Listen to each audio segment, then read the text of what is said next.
e isso foi totalmente funcional. E uma segunda canetada que o governo de São Paulo fez foi o Vale Gás. Por que o Vale Gás aconteceu? O gás, principalmente para regiões de periferia, era muito caro. E não era tão comum o pobre utilizar do gás para poder fazer seus alimentos, cozinhar, etc.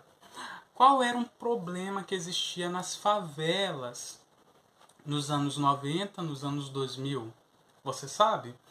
Eu vou explicar agora o seguinte. Nesse período dos anos 90, dos anos 2000, houve um aumento das favelas, casas de palafita, casas de madeira, e eles não utilizavam gás porque era muito caro. Eles preferiam utilizar madeira, utilizar carvão e utilizar, obviamente, alguma coisa para poder dar o estopim, para poder queimar algum combustível, além da madeira, não é? Então o álcool, eles utilizavam muito o álcool naquela época. Qual era a problemática? Quando se utilizava o álcool junto com a madeira, era comum ter incêndios nas favelas. E qual era o problema social que ocorria com isso? Quando tinha incêndio na favela, morria muita gente, muitas pessoas paravam de trabalhar durante 1 a 2 semanas, um mês, para poder tentar se restabelecer, reestruturar suas famílias. E essas famílias pobres que paravam de trabalhar momentaneamente, davam prejuízo para quem? Para o dono das fábricas. Então, como era uma questão social que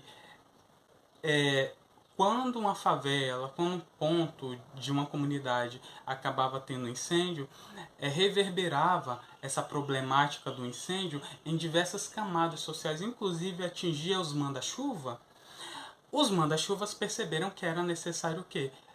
Estimular o uso do gás de cozinha, dos botijões de gás, para poder diminuir os incêndios na favela, que estava sendo uma problemática social.